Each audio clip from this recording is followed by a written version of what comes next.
Graças a Deus. A paz do Senhor, amados irmãos. Vamos dando sequência. Pode abrir a sua Bíblia comigo.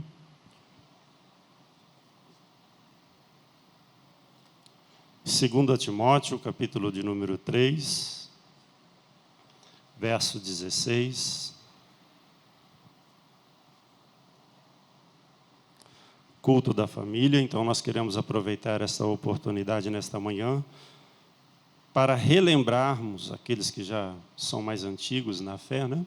Vão recordar os princípios bíblicos sobre casamento, sobre família. Aqueles que são mais novos, talvez encontrem alguma novidade, comparando com o que ensina a nossa sociedade atualmente e o que ensina a Bíblia Sagrada.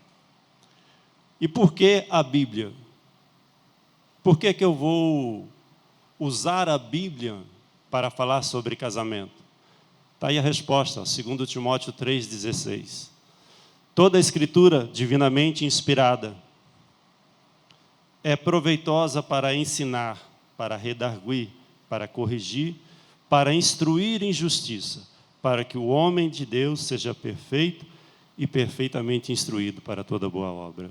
Não há o melhor conselheiro para nossas famílias do que a Sagrada Escritura. Amém? Pode se assentar? Nessa manhã eu quero trazer uma visão bíblica sobre casamento e sobre família. É uma visão amplamente difundida, principalmente no Novo Testamento, mas ela não começa no Novo Testamento, ela vem desde lá de Gênesis. E o primeiro versículo que eu quero abordar com vocês se encontra em Gênesis 2:24. Aliás, nós vamos nos deter bastante nesse texto de Gênesis 2:24, porque ele se repete em outras ocasiões na Bíblia Sagrada. Ele vai se repetir em Mateus, em Marcos e em Efésios, o mesmo versículo, só que em contextos diferentes. O simples exercício de analisar o mesmo versículo dentro de contextos diferentes já nos dá uma ampla visão do propósito de Deus para casamento e família. Já nos ajuda a entender qual é a visão de Deus para família e para casamento. Vamos ver? Gênesis 2:24, o irmão já projetou lá. Que bom, né? Diz assim: portanto, deixará o homem a seu pai e sua mãe, apegar-se-á à sua mulher, e serão ambos uma só carne. O contexto aqui é o contexto da criação. Deus havia acabado de criar todas as coisas, Ele criou primeiro o homem. E o homem andou por toda a terra, conheceu toda a terra, todos os animais, os peixes, as aves, e deu nome a tudo. Em um certo momento, não sabemos quanto tempo o homem ficou sozinho, a Bíblia não se dá esses detalhes. Sabemos que ele ficou muito tempo sozinho, porque ele conheceu todos os animais e andou toda a terra. Então deve ter sido muito tempo.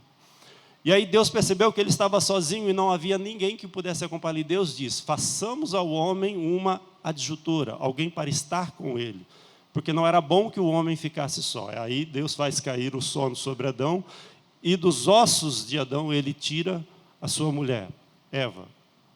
E ele diz: serão ambos uma só carne. Adão, quando vê Eva, ele diz: essa é osso dos meus ossos, é carne da minha carne. Quando Adão vê Eva. E interessante, olha só, vamos prestar atenção. No verso 24. Ele havia acabado de criar o homem e a mulher. Eram os únicos seres humanos que existiam. Adão e Eva não teve pai e não teve mãe. Eles foram criados pelo próprio Senhor com as suas mãos. O Senhor, com as suas mãos, criou Adão e Eva. Não teve pai, não teve mãe. Mas olha o texto. Deixará seu pai e sua mãe. O texto já está dizendo qual é o propósito de Deus. Qual é o plano de Deus. O plano de Deus é que Adão e Eva tenham os filhos. Esses filhos também se receberão em matrimônio e gerarão novos filhos e formarão famílias. Este é o propósito de Deus. Família, casamento, segundo a visão bíblica, um homem e uma mulher. A sociedade tem ensinado outras coisas aí, né? A sociedade atual tem ensinado outros ajuntamentos. arranjos sociais que ela tem dado o nome de família. Essa não é a visão bíblica. Nós, como igreja, temos o dever, a obrigação de ensinar o que está nas Escrituras. E aí cada um faz o seu exercício de consciência e decide o seu caminho. Cada um decide o seu caminho. Decide como vai viver.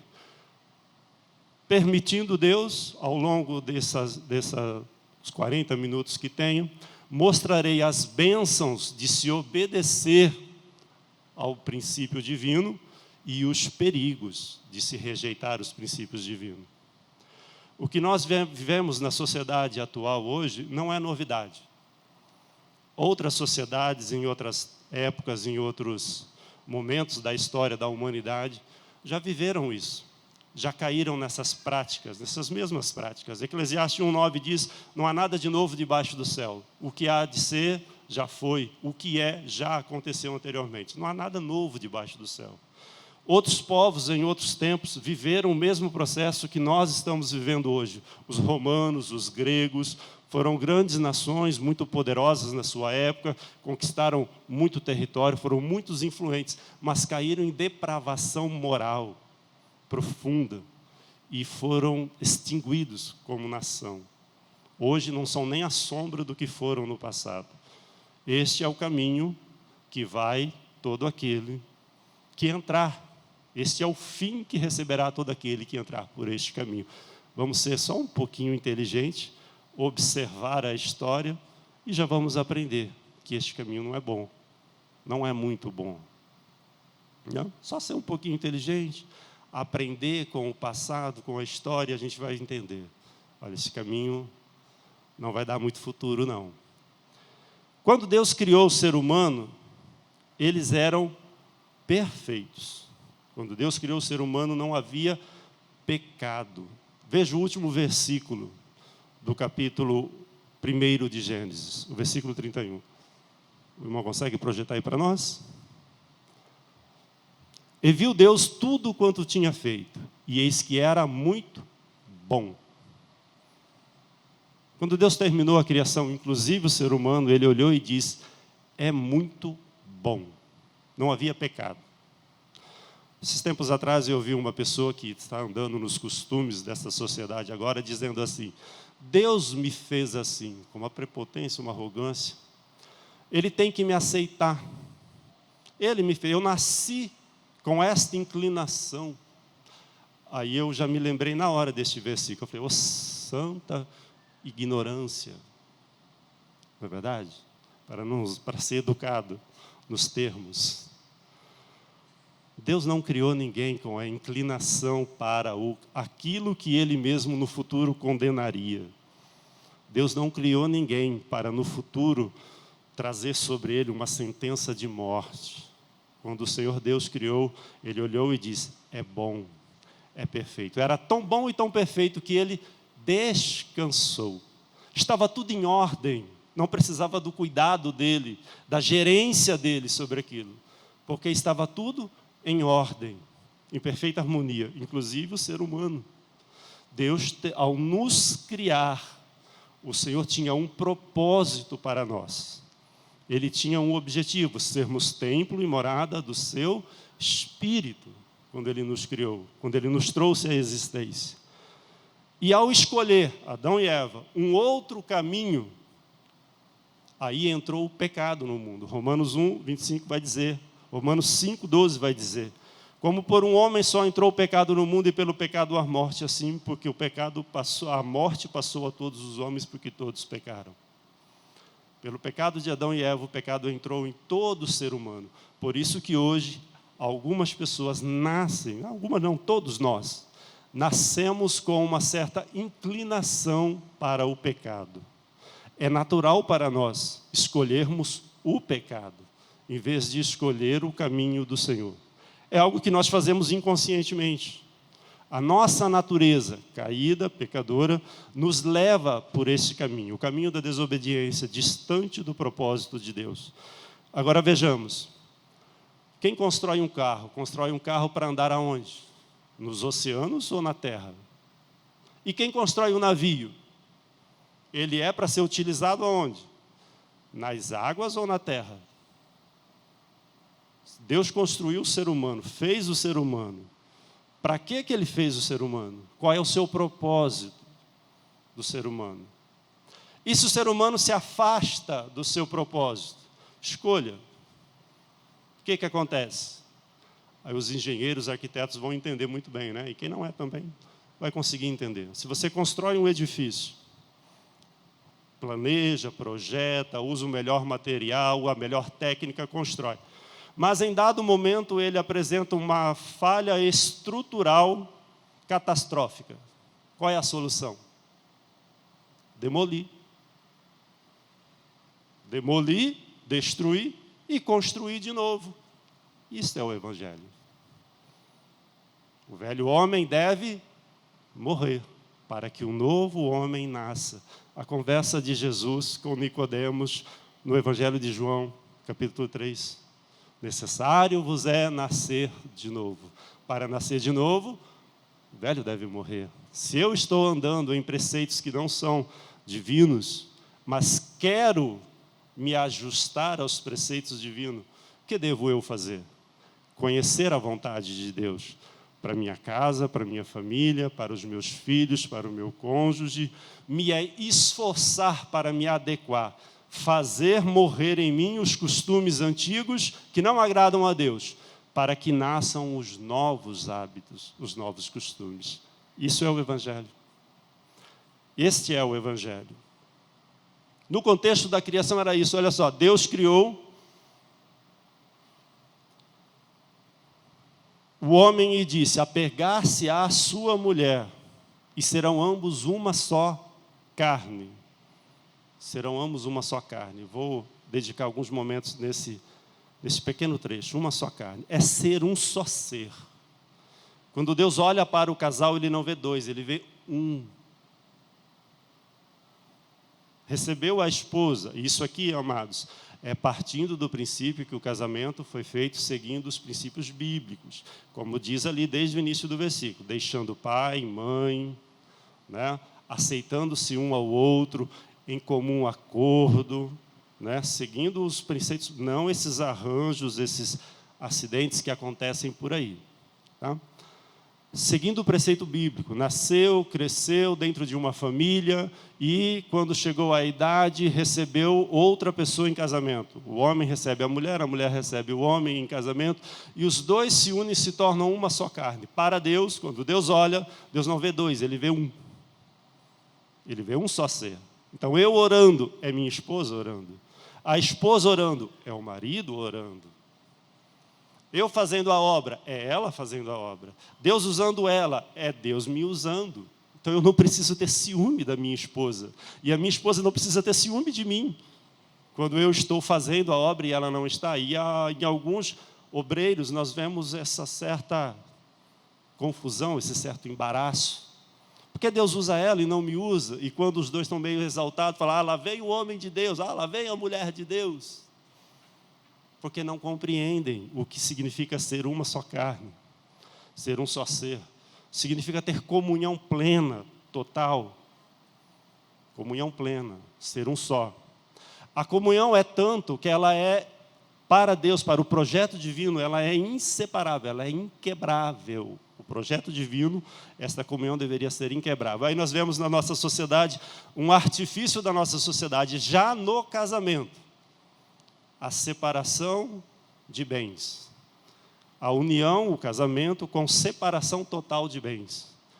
Já é um casamento que já está sendo projetado para não ter união total.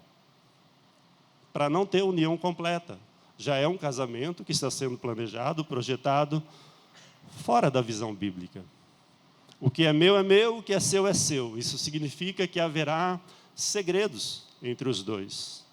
Não haverá compartilhamento. Não haverá soma, não haverá ajuntamento. Já haverá uma separação. Aí os dois trabalham, cada um assume uma responsabilidade no lar. Eu pago isso, você paga aquilo, eu construo isso, você constrói aquilo. Já há uma separação, não há uma comunhão. Não há a comunhão não está completa, não está perfeita, o entendimento não está perfeito. É como se já fosse um casamento já com prazo de validade, né? Já está prevendo, no futuro a gente pode não dar certo mesmo, aí cada um vai seguir o seu caminho. Então já é um casamento que não está embasado na visão bíblica para o casamento. Por isso a preparação para o casamento é muito importante. Quando você decide casar, segundo a Bíblia, é por toda a vida. Não é para já projetar no futuro a possibilidade do divórcio. Segundo a Bíblia, é por toda a vida. A comunhão deve ser total, tamanha. Por exemplo, estou com o meu celular aqui. Ele tem bloqueio para estranhos, mas meus filhos têm a senha. Minha esposa tem a senha. Não há segredos. O dela fica com os meus filhos. Se você mandar mensagem para mim no final de semana, eu vou demorar muito para ver, porque eles vão estar fazendo trabalho da escola, vão estar pesquisando, vão estar brincando com o celular. Não há segredos. E há casais que isso aqui é fonte de guerra. Não mexe no meu celular. Isso aqui é fonte de briga. Por quê? Há segredos. Se há segredos, não há comunhão. Não estão sendo uma só carne. Nas finanças, eu tenho 2 cartões na minha conta. Um fica com ela. Fica na mão dela. O que ela precisa, ela vai lá e compra. Para casa, para si próprio. Ela já não é mais menininha de 2 anos, de 5 anos, para não saber controlar, para fazer birrinha. Eu quero, você tem que me dar. Não passamos dessa fase, não. Ela já sabe qual é o nosso orçamento, que as nossas despesas têm que se enquadrar dentro do orçamento. Já está madura o suficiente para entender isso. Quando há a previsão de algo maior, a gente senta, conversa e planeja. Olha, isso aqui não dá agora. Vamos esperar, vamos planejar para o futuro e nós podemos fazer isso depois de tanto tempo. Senta, conversa e planeja. Quando ela precisa comprar alguma coisa para ela, pessoal, ela não precisa ficar pedindo para mim para gastar 80, 100 reais. Ela vai lá e pega, o cartão está com ela. Ela vai lá, compra o que ela precisa comprar. Pronto. E eu não vou ficar pedindo satisfação. Por que você gastou isso? Não é meu, é nosso. Não é meu, é nosso. Ela também trabalha, tem o salário dela. E também não é dela, é nosso. Nós compartilhamos e dividimos tudo. Para o bem comum, nós e dos nossos filhos, da nossa família. Isto é cumprir o que está nesse verso. Ser uma carne. Ser uma carne. Isto é cumprir o que está nesse verso. Vamos seguir agora para o contexto em que esse mesmo versículo aparece em Mateus 19, versos 5 e 6. Olha só, aqui já é Jesus respondendo a um questionamento dos fariseus a respeito da carta de divórcio. Ele está repetindo Gênesis. Ele está repetindo o versículo de Gênesis 2. Portanto, deixará o homem, o pai e a mãe, e se unirá à sua mulher, e serão 2, uma só carne. Porque Jesus está reafirmando a visão celestial sobre casamento e família. Havia uma controvérsia entre eles ali. Em alguns momentos, eles pressionaram Moisés para que Moisés cedesse a eles a possibilidade do divórcio, de ser dada a carta de divórcio. Só que Moisés não deixou assim, a hora que você quiser. Moisés estabeleceu algumas regras que deveriam ser observadas para que fossem dada a carta de divórcio. E Jesus, no contexto em que ele está apresentando esse versículo, ele vai dizer: Moisés vos deu carta de divórcio por causa da dureza do vosso coração. Por causa da dureza do vosso coração. Mas no princípio não foi assim. Ou seja, não é da vontade de Deus que existam possibilidades de divórcio, mesmo aquelas dadas por Moisés. Não era da vontade do Senhor que aquilo acontecesse. Não era da vontade do Senhor. Aí, seguindo no texto que Jesus vai falar, ele vai apresentar a primeira possibilidade de ocorrer o divórcio. Ele vai falar sobre o adultério. Se o irmão puder prosseguir. Mateus 19, se você tiver com a sua Bíblia e quiser acompanhar. Esse mesmo texto ele é repetido em Marcos. É a mesma passagem bíblica acerca do divórcio.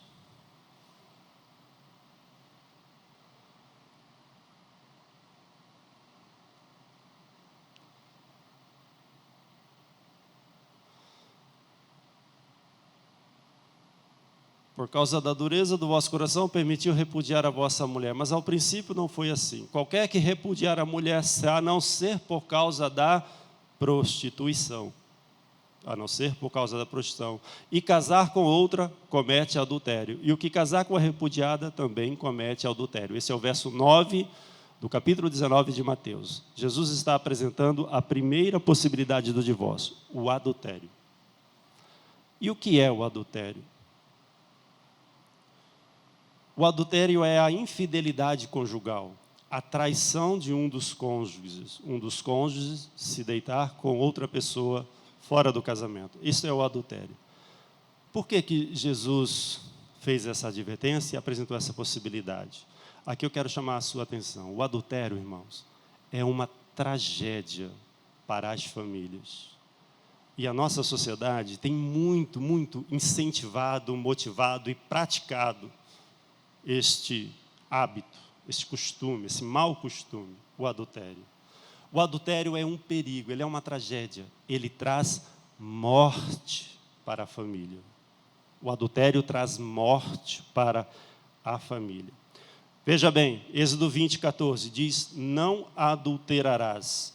Um dos mandamentos, um dos 10 mandamentos. Levítico 20, 10 diz: também o homem que adulterar com a mulher de outro homem, havendo adulterado com a mulher do seu próximo, certamente morrerá.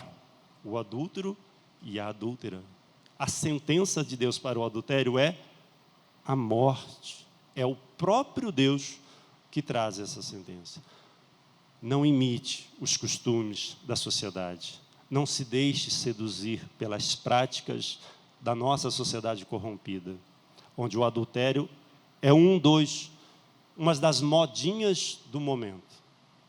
Vigie, você como crente, como cristão, vigie para não cair neste pecado, porque ao cair nele você estará trazendo para dentro da sua casa a morte. A morte. Olha outra advertência. Agora Samuel repreendendo Davi pelo seu pecado com Betseba, em 2 Samuel 12, 10, a seguir. Agora, pois, não se apartará a espada jamais da tua casa, porquanto me desprezastes, tomaste a mulher de Urias, o heteu, para ser sua mulher. Assim diz o Senhor: eis que suscitarei da tua própria casa o mal sobre ti. Tomarei das tuas mulheres perante os teus olhos e as darei ao teu próximo, o qual se deitará com as suas mulheres perante este sol, porquanto tudo o que fizeste em oculto, porquanto tu o fizeste em oculto. Mas eu farei este negócio perante todo Israel, perante o sol. Adultério não vai ficar encoberto para sempre. Ele será descoberto e trará uma tragédia para a casa. A sentença de Davi: seu próprio filho o traiu, fez uma conspiração contra ele para derrubá-lo do trono, e o seu próprio filho foi morto.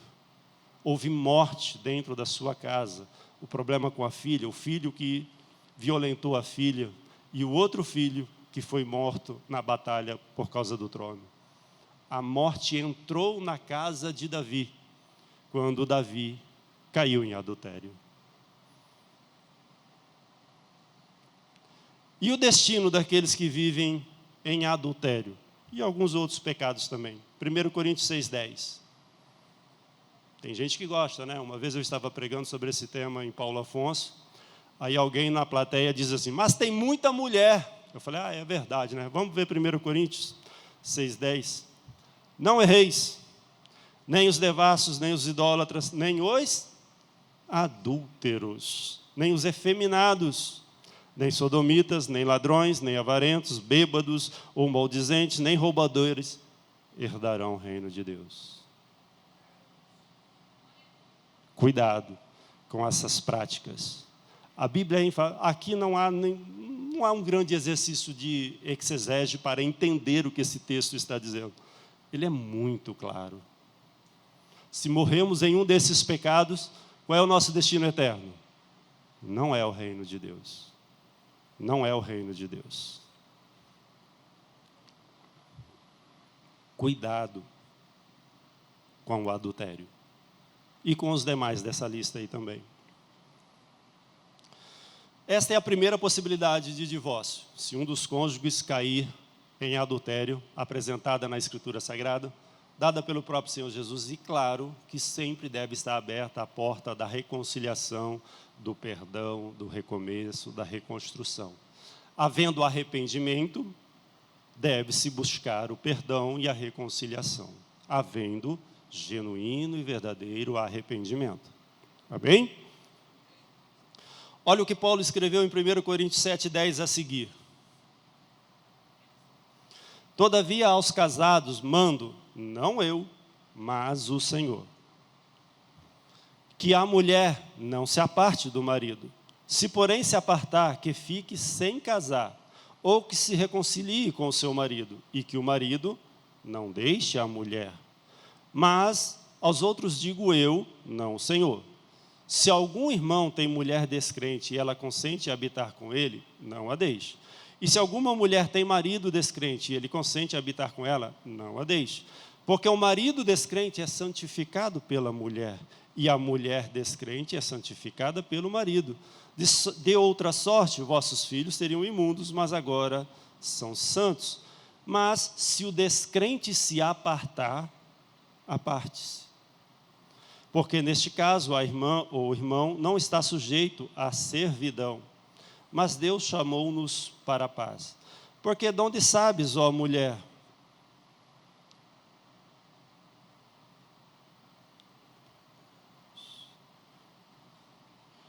Porque de onde sabes, ó mulher, se o marido te salvarás? Ó marido, se salvarás a tua mulher. Esta outra possibilidade está dizendo no caso de haver conflito na fé. Um é crente e o outro não é. Se houver consenso e eles permitirem, não se devem separar por causa da crença, por causa da fé. Uma vez que o cônjuge cristão santifica o lar, pois o seu Deus é maior, não há Deus maior do que ele. Aliás, não há outro Deus, só há um único Deus. Mesmo que ele tenha outra fé, outras práticas, outra religião, ele não trará mal para a sua vida, porque o seu Deus é maior e você santificará o seu lar. Este é o caso de crentes convertidos, de pessoas que se converteram ao Evangelho, que não eram cristãs e já eram casadas. Né? A pessoa que não nasceu na igreja, não aprendeu o Evangelho, aprendeu depois. Né? É nesse caso que Paulo está falando. Um dos cônjuges se converteu, o outro não. Se houver consenso, não se devem se separar, não se devem se divorciar por causa do Evangelho. A mulher seja sábia, e você levará o seu lar. A mulher sábia, diz Provérbios, edifica o lar, mas a tola a destrói com as próprias mãos. Seja sábia, esposa, seja sábio, esposo, marido, e você edificará o seu lar. Mas se por causa da disputa da fé, um dos cônjuges se separar, então Paulo está autorizando que aconteça o divórcio. Eu acho que a leitura desse texto é bem simples e não carece muitos exercícios de interpretação. Acho que o entendimento é bem simples. Né? Então, há dois casos previstos na Escritura. Adultério, onde não há reconciliação, onde não há arrependimento, onde não há perdão, e o problema de fé divergente. Um comunga uma fé, o outro comunga outra fé, e não há entendimento, não há possibilidade de conciliação, e um voluntariamente abandona o lar. Então há um abandono. Um dos cônjuges, por causa da disputa, abandona o outro. Aí então, este que foi abandonado, está livre. Segundo o entendimento que Paulo nos deu em 1 Coríntios. Esse está livre. Agora vamos ver o outro contexto. do mesmo versículo em Efésios 5, 31. Deixará o homem seu pai e sua mãe e unir-se à sua mulher, é o mesmo versículo de Gênesis 2, né? Onde Paulo está dando diversos conselhos práticos para os casais. Paulo está dando diversos conselhos práticos. Veja o verso 22 de Efésios 5. Aqui as mulheres podem se incomodar um pouquinho, mas calma. Vós, mulheres, sujeitai-vos aos vossos maridos como ao Senhor.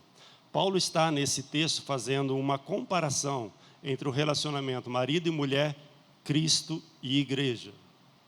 Como a igreja deve estar submissa a Cristo, a esposa deve estar submissa ao marido. Como a igreja é totalmente dependente de Cristo, a esposa deve ser totalmente dependente do marido. E vamos comparar com a nossa sociedade hoje. É fácil? As mulheres cada vez mais querem independência. As mulheres cada vez mais querem autonomia. Sujeitar-se. Se submeter ao marido. É um exercício de disciplina que deve ser praticado e é o conselho bíblico para as mulheres. E aí você, esposa, você, mulher, escolhe. Vai ficar com o conselho bíblico ou com o conselho da sociedade? Vai seguir o padrão das Escrituras ou o padrão do mundo? Você escolhe. Você escolhe, minha querida. O dicionário, sujeitar, submeter-se. A palavra sujeitar no dicionário significa submeter-se. Fazer com que se torne dependente ou submisso. Mas veja, não é tão difícil assim se o homem fizer a parte dele. Agora, o Paulo vai falar com o homem. Não é tão difícil assim para a esposa se submeter, se tornar submissa, se nós, homens, fizermos a nossa parte. Não é tão difícil. Vamos ver o que Paulo diz no verso 25.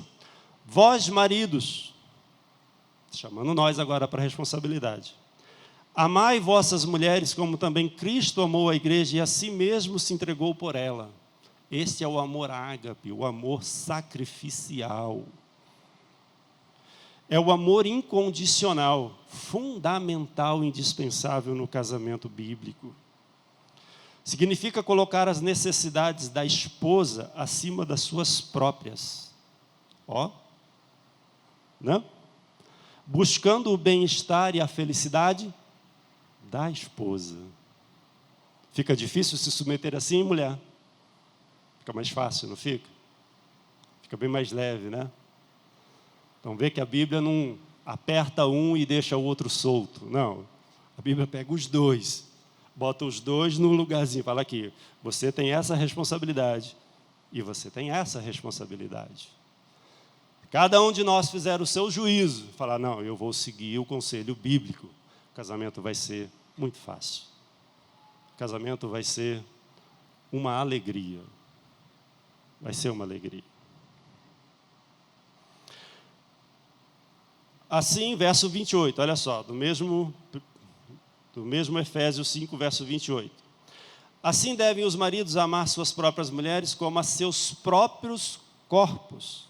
Quem ama sua mulher, ama-se a si mesmo. Os maridos devem amar suas esposas como Cristo amou a sua igreja. Isso requer compromisso e fidelidade. O casamento é baseado em compromisso e fidelidade mútuos da parte dos dois.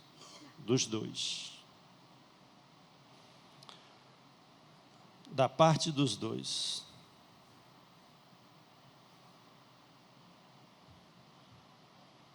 Vê que não é tão difícil, né? É só seguir o conselho bíblico. Aí, seguindo o mesmo pensamento, Efésios, agora já entrando no capítulo 6 a seguir, Paulo vai falar com os filhos. Paramos de falar sobre os casais, vamos falar com os filhos. Efésios 6, 1 a seguir diz: Vós, filhos, sede obedientes aos vossos pais no Senhor, porque isto é justo. Honra teu pai e tua mãe, que é o primeiro mandamento com promessa, para que te vá bem e vivas muito tempo sobre a terra. E vós, pais, Não provoqueis a ira vossos filhos, mas criai-os na doutrina e admoestação do Senhor. A responsabilidade dos pais de ensinar os seus filhos. Provérbios vai dizer, ensina a criança no caminho. É no caminho, não é o caminho. Significa estar caminhando junto. Não é dizer faça isso, mas não vai lá e não faz. Não é dizer vai orar, mas você não ora. Vá no culto, mas você não vai. Vamos na campanha, mas você não vai. Lá em casa, de vez em quando, a gente, vamos fazer uma campanha de oração e todo mundo senta, ajoelha e faz a campanha de oração. Quando temos campanha de oração na igreja, todo mundo vem para a igreja. E vamos fazer a campanha de oração todo mundo. Ensina a criança no caminho. Às vezes, quando a gente percebe alguma coisa, eu pego todo mundo, senta todo mundo aí.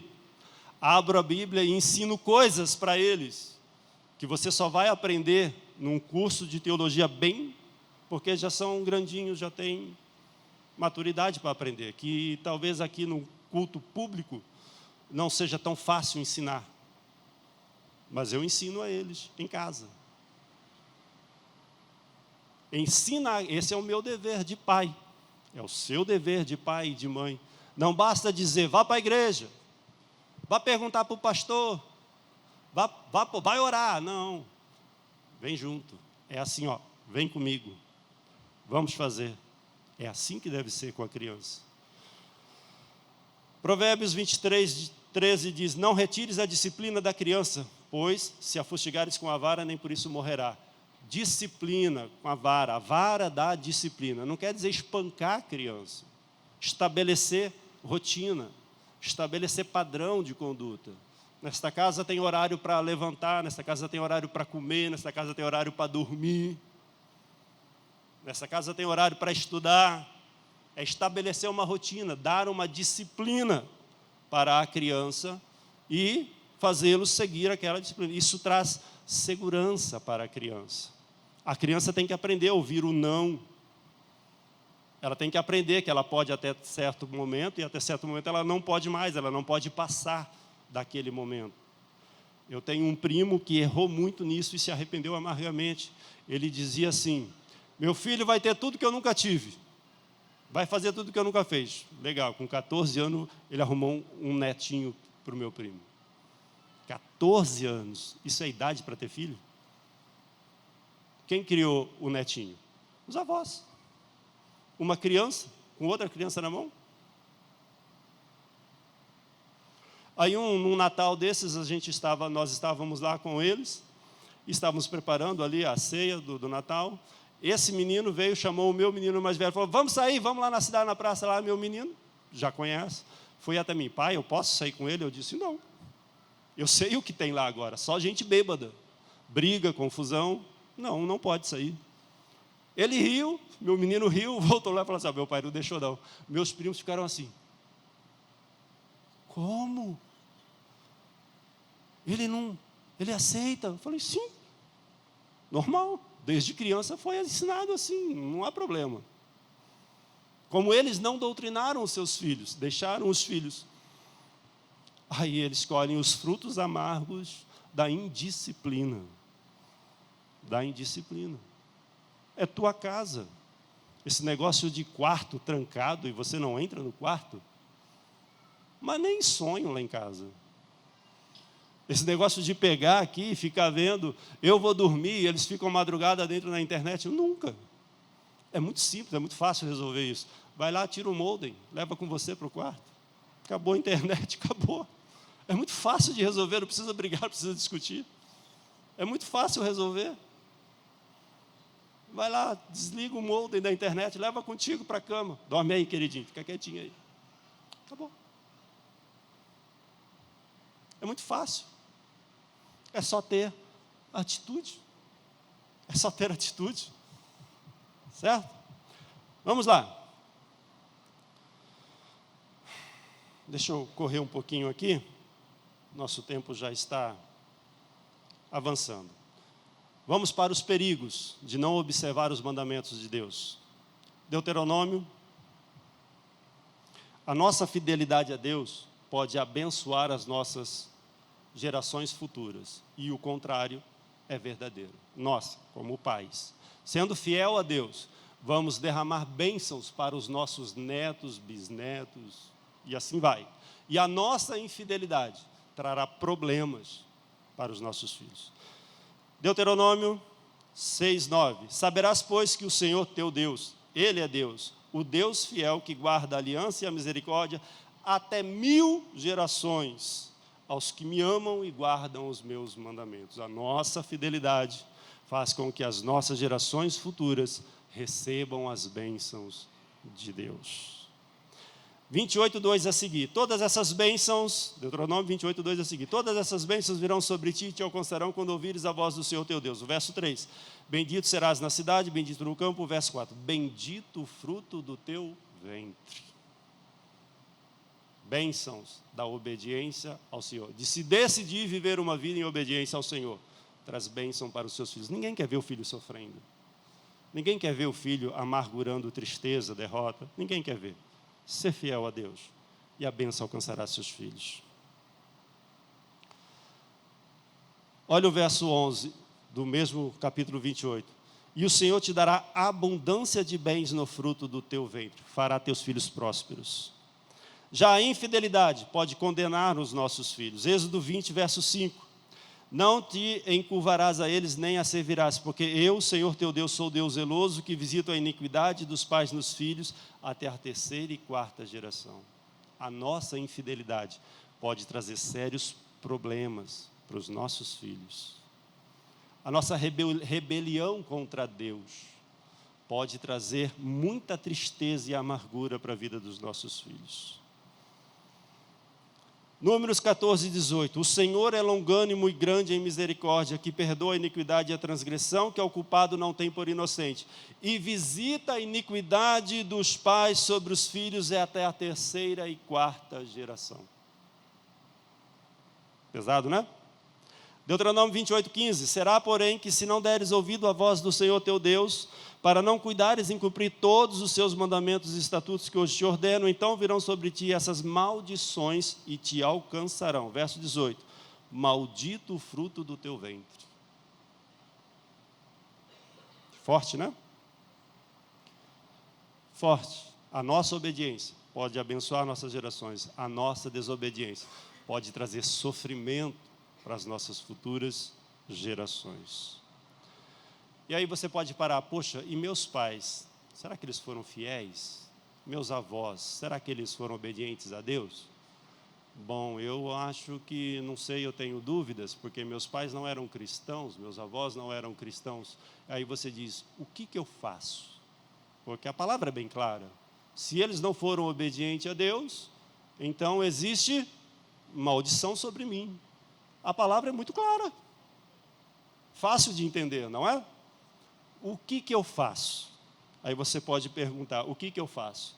Deus não nos deixou sem resposta. Ele não nos deixou num beco sem saída. Veja Ezequiel 18:4. Veja. Eis que todas as almas são minhas, como é a alma do Pai, assim também a alma do Filho é minha. A alma que pecar, esta morrerá. Aí Deus já está dizendo, calma, há uma solução. Há uma solução para você.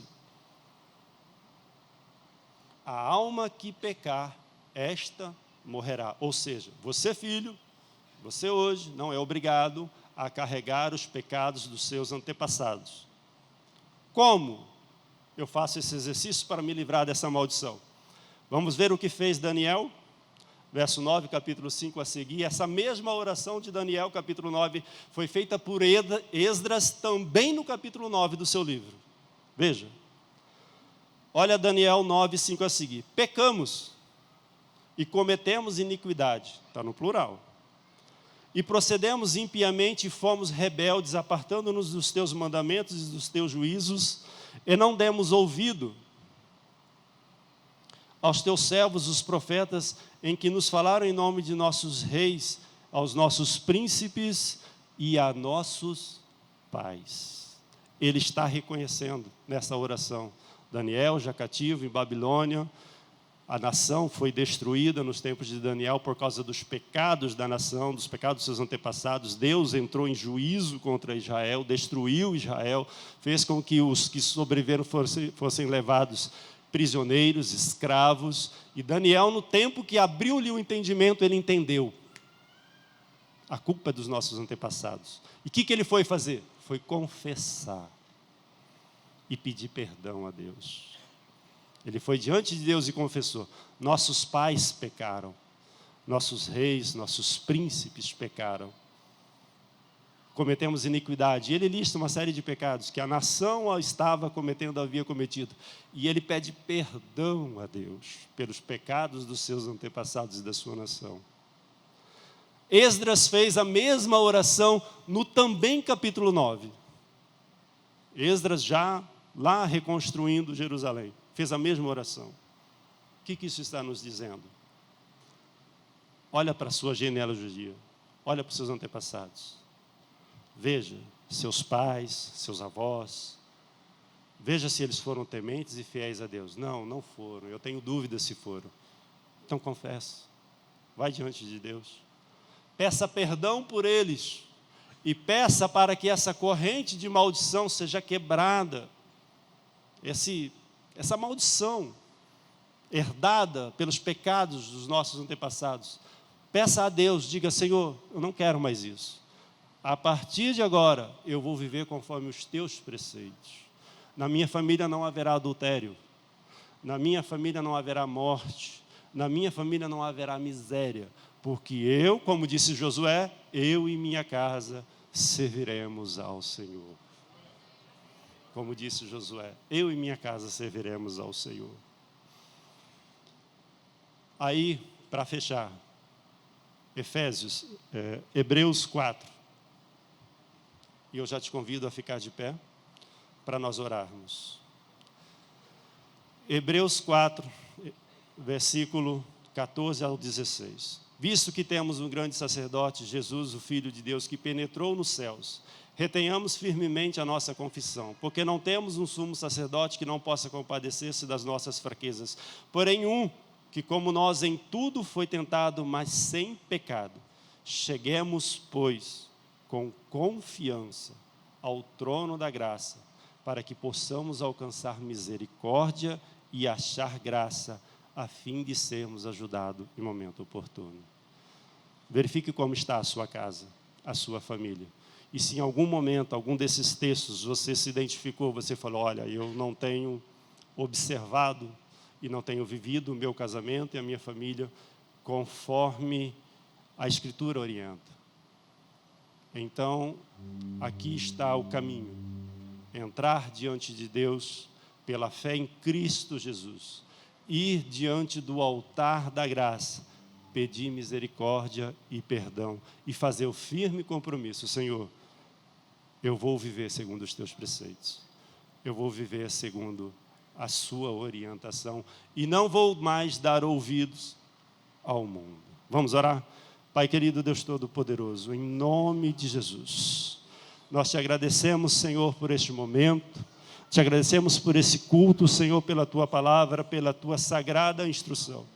Que esta palavra seja como uma boa semente, Senhor, lançada em terra fértil, que os nossos corações seja terra fértil, Senhor, que esta palavra possa crescer, nascer, crescer e produzir frutos para a honra e a glória do teu nome. Se temos andado em caminhos que não são agradáveis, Senhor, aos teus olhos, se temos andado em caminhos que não estão conforme a tua vontade, nós queremos neste momento lhe pedir perdão, Senhor. Lava-nos e purifica-nos com o precioso sangue de Cristo e com a tua preciosa graça, nos capacita, Senhor, a viver segundo os teus preceitos, segundo a sua vontade.